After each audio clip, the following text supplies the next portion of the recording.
In this video, I'm going to show you how to get a promo code for SeatGeek. If you find this video useful, please leave a like and subscribe to the channel. In saying that, let's just jump straight into it.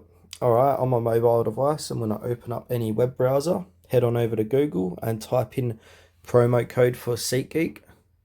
And then as you can see, there's a whole list of results. I can click on the coupons.com, get $10 off. Can check out Reddit. Every now and Reddit has some great promo codes as well.